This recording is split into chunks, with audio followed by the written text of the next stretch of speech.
Ассаламу алейкум. Сегодня мы в гостях у семьи Черняевых по адресу Химиков 1Б. Во-первых, хочу вас поприветствовать. Добрый день. Пусть будут все дни добрые для нас, для всех.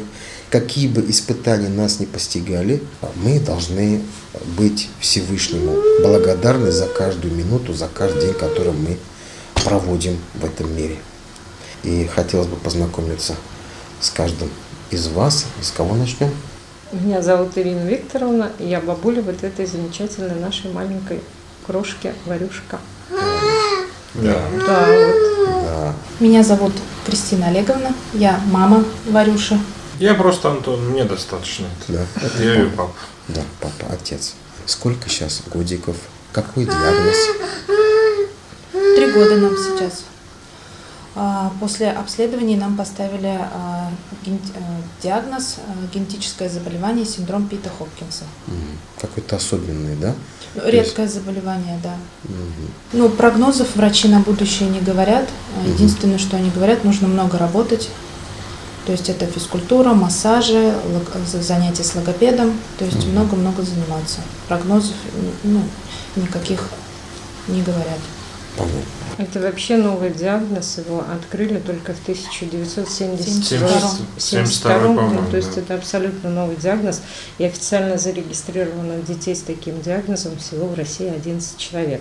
Но в группе неофициально, вот сейчас же уж у всех есть эти группы, 36 вас или 33? Ну, уже добавляются. Да, больше. Да, уже больше. Ну, то есть такие детки есть, их мало, но они, к сожалению, вот есть. Да. Вот. Возле этих девочек и мальчиков рядом всегда мама и папа. Или бабушка. Здесь нужно и терпение, здесь нужно и мудрость, здесь нужно и особые какие-то чувства. И у нас вот этот проект, который сейчас мы осуществляем, это называется «Будем ближе друг к другу». Задача наша просто обратить внимание друг на друга. Мы должны быть ближе друг к другу. Кто-то, посмотрев на вас, они оживают, они, значит, видят какой-то смысл дальнейший. Приходишь и заряжаешься энергией вот так вот. Да, и мы сегодня вот реально зашли, реально чувствуем вот это вот тепло, заботу. Поэтому очень приятно, очень приятно. Большое спасибо. Да, спасибо вам. Мы и правда такие улыбчивые, это правда, абсолютно. Все, что вы сказали, это все про нас. Мы духом не падаем. Мы духом не падаем, Да, мы все да. принимаем. Да. Ну, Варвара говорит что-нибудь? Прям не говорит она. Слоги иногда получаются. Мама, папа, баба. Ну, мама, папа, это хорошо. Баба, если говорит, это хорошо. Да. Ва. Так. Наверное, это Василиса. У нее сестра есть Василиса. Может быть, это Варвара, тоже Ва. Да. Бывает, если что-то не нравится, начинает злиться. Ага. Да. Все-таки То есть девочка эмоция. эмоции есть, Да. проявляет. Варя? Удастся нам ее рассмешить сегодня? Да. Варюша? Варюш? Варюху. Работаю юристом, но сейчас и супруга моя тоже начала работать. В связи с чем? Потому что дома сидеть постоянно одной, постоянно с ребенком, это довольно психологически очень тяжело. Конечно. Поэтому, то есть, мы решили сделать как? Мы же оба родители, у нас равные обязанности. 2 дня сижу с ребенком я, она 2 дня работает. 2 дня наоборот. То есть и таким образом разгружаешься себя и человека, потому что либо ты на одного все сваливаешь, один эту чашу несет, но я имею в виду в период, пока один из родителей работает, а вдвоем попроще. Ну, конечно. Бабулечка нам частенько помогает. То есть мы стараемся как-то все равно друг друга поддерживать. Вы много слов сказали, мы их друг другу постоянно эти слова говорим, то что надо друг друга поддерживать, мы не стесняемся по поводу своей болезни, то есть и так далее. Мы всегда об этом говорим, потому что мы считаем вот каким образом. Лучше мы будем про эту болезнь, в смысле, всем говорить, что у нас есть ребеночек, вот он особенный, вот с такой-то болезнью, а мало ли, кто-нибудь нас услышит. Да, то есть, я не знаю, например, какая-нибудь клиника, допустим, Да. или еще кто-то. Конечно. То есть, и все-таки лучше говорить, чем не говорить. То есть мы как-то этого придерживаемся. Вы правильно говорите, то есть смысл как раз в том, чтобы мы стали ближе друг к другу. Опять-таки, да? То есть действительно бывает так просто, что в этом же доме может жить, проживать человек, который реально чем-то может помочь. У нас был опыт, он одновременно горький опыт и одновременно очень положительный, вы очень правильно сказали. Потому что мы обратились в соцзащиту, да, по поводу пандуса.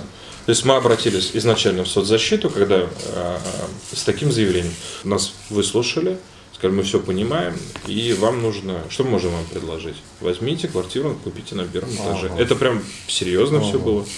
Открытым текстом. Да, открытым текстом. У нас ничего нет, купите квартиру на первом этаже. Программы нет. Программы нет. Ну, понятно. Потом с помощью знакомых Ирины Викторовны обратились к вам, по-моему, и в управляющую компанию еще, и да, нам действительно поставили. Ну, то есть об этом нужно говорить. Да, Да, если бы не говорили, так вот носили бы на руках. Да. Так. Даже с получением, то есть, например, инвалидной коляски. Да? Обычная инвалидная коляска. Да, вот обычная, ну то есть не детская, а вот самая обычная, которая в больнице самая простая. Да. Как ее туда посадить? Какие ремни? Это вообще не понятно. Да ладно, еще бы ее бы нам привезли, ее по сей день нет. То есть мы вынуждены, да, где-то что-то покупать, здесь купить, там купить. Ну, довольно-таки дорогое. Но работаем, все равно. Одному особенному человеку нужна была особенная коляска, скажем так. И эта особенная коляска буквально через дом уже года 2 стоит. И они как бы и продать не могут так просто. Да, значит, повезло, по какой-то программе они ее получили. И знаете, вот была радость просто. Ну, понятно, что просто так мы ее не взяли, да, то есть мы передали, заплатили. Ну, понимаете, опять-таки, когда все знают, и они и поучаствовать хотят. С миру по нитке. Рубашка. Да, рубаха. То есть, поэтому весь смысл в том, что отдать чуточку тепла своего. Я совсем недавно вышла на работу. Мы вот с супругом работаем, получается, 2 через 2. 2 дня он работает, 2 дня я.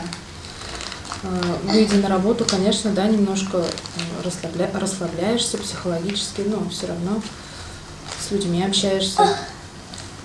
Несмотря на то, что, например, вышла Кристина на работу, Антон работает, ведь еще занятия у ребенка каждый день. То есть остаться с ребенком, например, муж работает, жена сидит дома, у ребенка занятия, логопед там, например, ЛФК, с ребенком же нужно, то есть сказать, что дома отдыхают, так ведь не скажешь. Да, поэтому мы сказали, что да. Еще даже, наверное, нагрузки больше, когда ты дома и когда ты не работаешь. То же самое, Кристина уйдет на работу, например, вот завтра у них Кристина работает, у Антона работа по дому, но ему, тем не менее, нужно с ребенком поехать там, к дефектологу.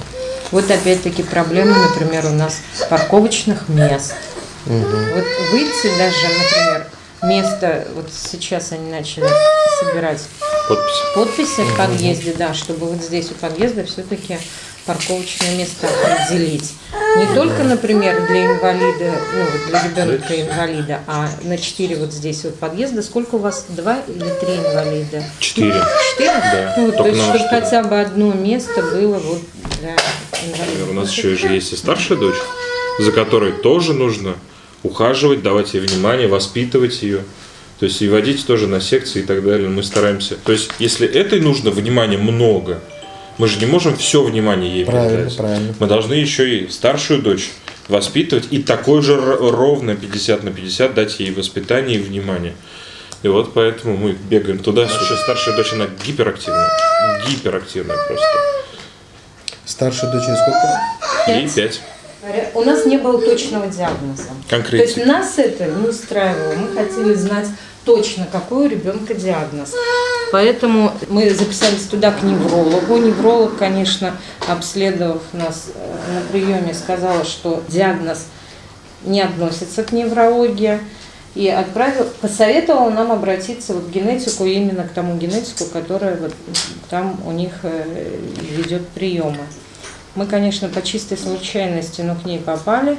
И вот она нас направила на анализы, и нам поставили вот этот вот диагноз. У человека 46 хромосом, 23 пары. Вот у нас у Василисы, у Варюши 23 пары мужских и женских хромосом соединились. Это я простым языком говорю. Да. И в 18-й хромосоме у нее произошла поломка. Даже генетик нам не смогла ответить на этот вопрос, почему она вот происходит. То есть заболевание генетическое, вроде бы как ни у кого у нас нет, ни по этой линии, ни по той линии. Может быть, там 300 лет назад, 500 лет назад, кто его знает, что у нас было. Вот у нас вот так вот случилось. Нам кажется, что сегодня, вот именно вот сегодня, нам больше нужно общение. То есть, и, к сожалению, даже вот, скажем так, здоровые люди перестали общаться друг с другом. Да, все через... Вот мы и услышали смех Варварушки. Ну вот. Поэтому именно общаясь, именно видя, смотря в глаза, то есть вот эта информация, тепло передается только, значит, общаясь друг с другом. Поэтому будем ближе друг к другу, будем полезны друг другу. Вот. И дай Бог, чтобы действительно наши сердца были мягче друг к другу, чтобы наши сердца переживали друг за друга. И тогда действительно даже улыбка, говорю же, вот, даже смех Варвары, он дорогого стоит, поэтому она засмеется, и настроение хорошее, значит, у всех поднимается.